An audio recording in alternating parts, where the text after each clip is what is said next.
మండలం B Kothapalle gelatine sticks ఏదైతే కలకలాన్ని రేకెత్తించిందో ప్రస్తుతం మనం సంఘటనా స్థలం వద్ద ఉన్నాం. ఇక్కడ మనం గమనించవచ్చు, ఇక్కడే ఆరు బయట తన భార్య శివలక్ష్మితో కలిసి నర్సింహులు పండుకున్నారు. ఈ క్రమంలోనే ఇక్కడ ఏదైతే జిలెటిన్ స్టిక్స్ మంచం కింద జిలెటిన్ స్టిక్స్ పెట్టి పేల్చడంతో కూడా ఒక్కసారిగా కూడా నర్సింహులు మృత్యువాత పడ్డారు. మృత్యువాత పడిన తర్వాత కూడా ఆమె కూడా స్వల్పంగా గాయపడ్డారు. ఆమెను కడప రిమ్స్కి తరలిస్తారు. ప్రస్తుతం మనం చూడొచ్చు, ఇక్కడంతా కూడా ఈ ఇంట్లో ఎటువైపు చూసినా కూడా అన్ని ముక్కలు పడినటువంటి పరిస్థితి. అంటే ఒక రకంగా ఇక్కడ జిలెటిన్ స్టిక్స్ పేల్చడంతో అటు బెడ్ కూడా పూర్తిగా ధ్వంసమైన పరిస్థితి. మరోవైపు ఇంట్లో సామాగ్రి కావచ్చు, అదేవిధంగా ఉన్నటువంటి ఈ ప్రాంతం అంతా కూడా ఒక రకంగా చిన్నాభిన్నమైనటువంటి పరిస్థితి. అయితే ఇందుకు ప్రధాన కారణం వివాహేతర సంబంధమే ప్రధాన కారణం అన్నటువంటి ఆరోపణలు బలంగా వినిపిస్తున్నాయి. అయితే ఈ అంశంపైన కూడా గతంలో కూడా నర్సింహులతో సాకే బాబు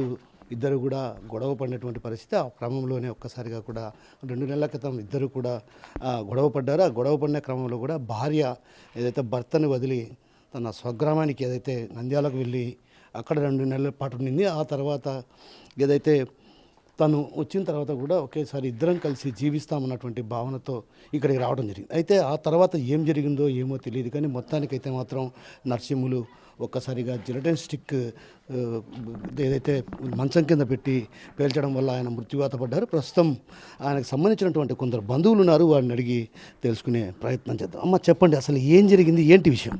నాకు మేనమామ అవుతాడు సార్.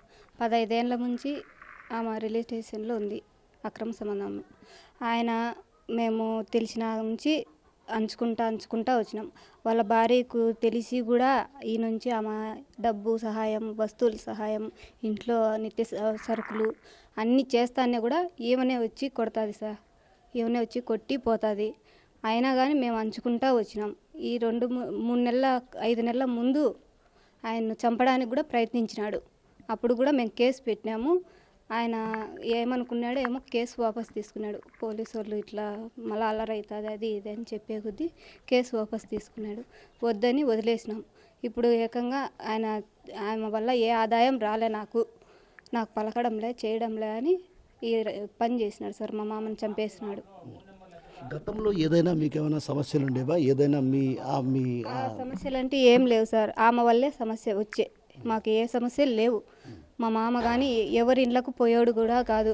పనికి పోతాడు, ఇంటికి వస్తాడు. ఈ మధ్యన మా తాత చనిపోయిన తర్వాత ఆయన ఉద్యోగం మా మామకి ఇచ్చినారు. ఆయన ఉద్యోగం చేసుకొని లేదునా పనికి పోయి వస్తాడు సార్. అంతకుమించి ఏం లేదు. ఆయనకంటే ఏ గొడవలు లేవు, ఎవరి జోలికి పోడు. కానీ వాడు ఆమె వల్ల నాకేం లాభం రాలే. అందుకని నేను ఆ పని చేసినాడు సార్, పలకడంలే చేయడంలే. అంటే సాకే బాబుకు ఆమెకు ఎప్పటి నుంచి పరిచయం ఉంది? 15 ఏళ్ళు అవుతాను సార్. 15 ఏళ్ళ నుంచి ఉంది. 15 ఏళ్ళ నుంచి ఉంది. మేము మాకు తెలిసినప్పటి నుంచి మేము వద్దని అంచుకుంటా వచ్చినాము. ఈ మధ్యన 6 నెలలు 7 నెలల నుంచి బాగుంది. అప్పటి నుంచి ఆమె పలకడంలే చేయడంలే. ఆమె నుంచి వాడికి ఏ ఆదాయం రాలే. అందువల్ల ఈ పని చేసినాడు సార్.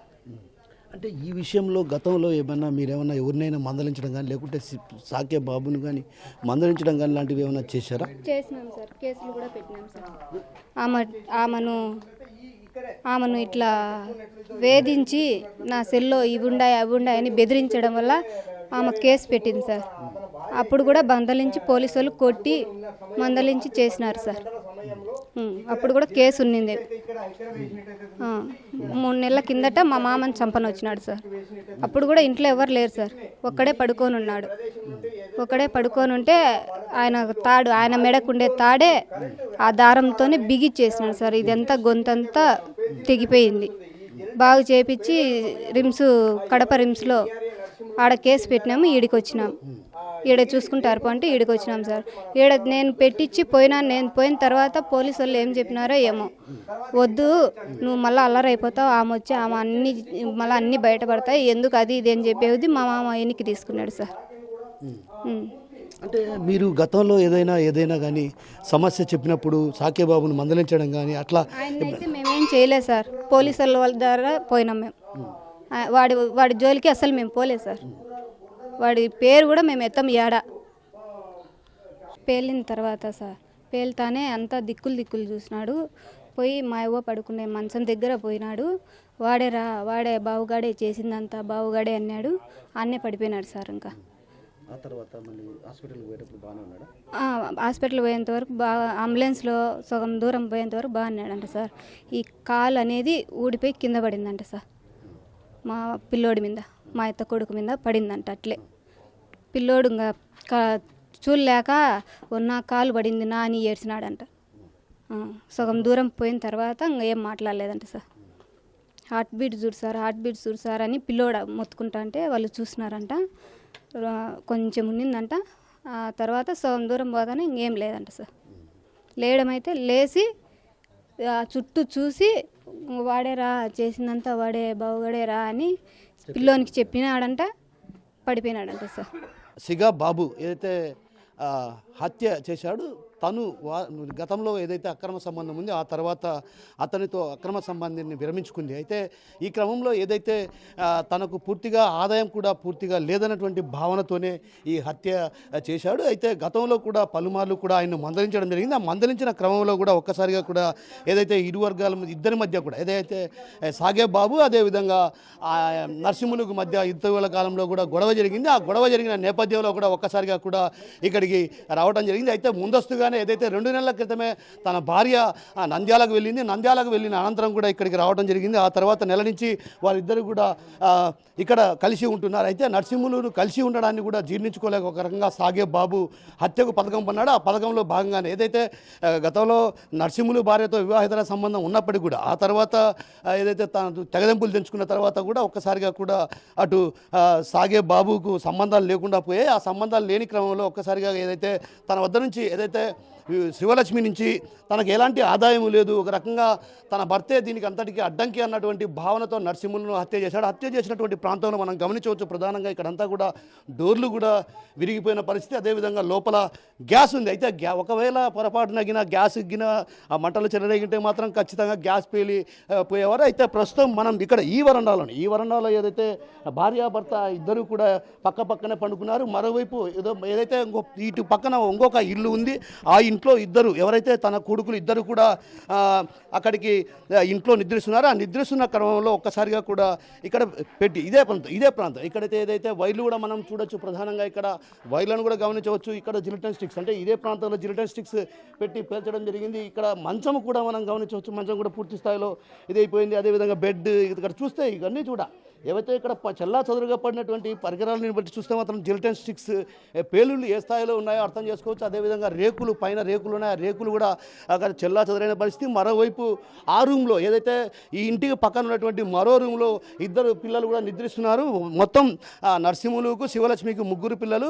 కూతురికి ఇటీవల కాలంలో వివాహం జరిగింది. వివాహం జరిగిన అనంతరం కూడా ఇద్దరు పిల్లలు చదివించుకుంటున్నారు. అయితే చదివించుకుంటున్న క్రమంలో ఒక్కసారిగా ఏదైతే నరసింహులు అదేవిధంగా శివలక్ష్మి ఇద్దరి మధ్య మనస్పర్ధల కారణంగా 2 నెలల పాటు దూరంగా ఉన్నారు. ఆ తర్వాత ఏదైతే వివాహ సంబంధం లేకుండా ఖచ్చితంగా తాను ఇంటి వద్దే ఉంటానన్నటువంటి విషయాన్ని చెప్పారు. అదేవిధంగా ఏదైతే నరసింహులు భార్యకు కొన్ని కట్టడి చేయడం జరిగింది. ఏదైతే కుటుంబ సభ్యులు కట్టడి చేసే క్రమంలో కూడా ఆ కట్టడి చేసినటువంటి నేపథ్యంలో కూడా ఒక్కసారిగా అది జీర్ణించుకోలేకపోయాడు. సాగే బాబు ఏదైతే మొదటి నుంచి కూడా తనతో అక్రమ సంబంధం కొనసాగిస్తున్న పరిస్థితి. అయితే ఒక రకంగా శివలక్ష్మి దూరంగా పెట్టడాన్ని కూడా జీర్ణించుకోలేక దీనికంతటికీ ప్రధాన కారణం నరసింహులను ఖచ్చితంగా హత్య చేస్తే తప్ప తనకు వివాహేతర సంబంధాన్ని శివలక్ష్మితో కొనసాగించినటువంటి భావనతో ఈ హత్యకు పథకం పన్నాడు. ఆ పథకం పన్నటువంటి నేపథ్యంలోనే జిలిటన్ స్టిక్స్ను కూడా ఏదైతే తను పనిచేస్తున్నటువంటి ఇటీవల కాలంలో 10 రోజుల నుంచి కూడా ఆయన ఒక కంపెనీలో పనిచేస్తున్నారు. ఏదైతే కంపెనీలో పనిచేస్తున్నటువంటి ఆ కంపెనీ యొక్క జిలిటన్ స్టిక్స్ని ఇక్కడ తెచ్చి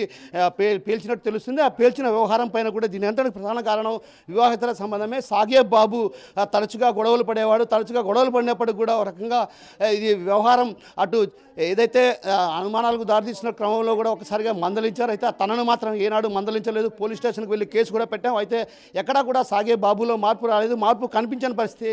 ఆ కనిపించకపోవడంతో భార్యను కూడా వదిలిపెట్టిన పరిస్థితి వచ్చింది. ఆ క్రమంలోనే ఆమె 2 నెలల తర్వాత ఇక్కడికి రావడం జరిగింది. ఇక్కడికి వచ్చిన అనంతరం కూడా ఆమె ఏదైతే తను గుట్టు సప్పుడు కాకుండా జీవనం సాగిస్తున్నటువంటి పరిస్థితి. అయితే ఆ సంసారం సాగిస్తున్నటువంటి తరుణంలో ఒక్కసారిగా కూడా సాగే బాబు హత్యకు పథకం పన్నాడు. ఆ పథకం పన్నటువంటి భాగంగానే ఇక్కడ సిగా బాబు హత్య చేశాడు. అయితే ప్రస్తుతం మనతో పాటు మరికొందరు వారు బంధువులు ఉన్నారు, వారిని అడిగి తెలుసుకునే ప్రయత్నం. చెప్పండి అసలు ఏంటి విషయం? నేను తాడిపత్రి నాది, నేను తాడిపత్రి సూర్యుని వచ్చాను.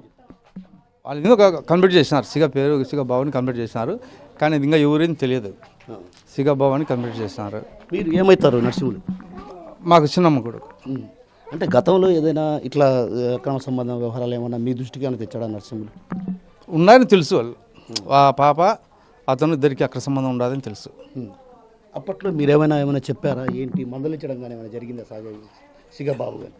మనంత డీలింగ్లో అతనితో మాట్లాడేది లేదు. అదంతా మేము తెలియదు. నేను తాడిపత్రిలో కాపురం ఉంటా, వచ్చే ఓ రోజు ఉంటా, మళ్ళీ వెళ్ళిపోతాను. ఇదంతా కూడా మా మంచివాడు, ఇతనితో మాట్లాడతాను. నేను మాట్లాడతాను, పిల్లవాడు మంచి వ్యక్తి అనేది మాట్లాడతాను. ఒకటి జోలిపోడు, చాలా మంచి వ్యక్తి. అంటే సిగాబాబుతో అక్రమ సంబంధం ఉన్న విషయం ఎప్పుడు తెలిసింది? ఆ తర్వాత చాలా రోజులు తెలుసు సార్, అది చాలా రోజులు అందరికీ తెలుసు. ఇప్పుడు అది వాళ్ళకి తెలుసు, అతనికి తెలుసు, ప్రతి మొత్తం ఊళ్ళో అందరికీ తెలుసు. ఆ తర్వాత ఏమైనా వీళ్ళ మధ్య ఏమైనా గొడవలు జరిగాయా? ఒక 2 దఫాలు ఒక భార్య వచ్చి ఏదో ఇంటికి వచ్చిపోయినారని అమ్మానికి వాళ్ళు చెప్పిన లేదు, మనమే చూడలేదు. వాళ్ళు చెప్పిన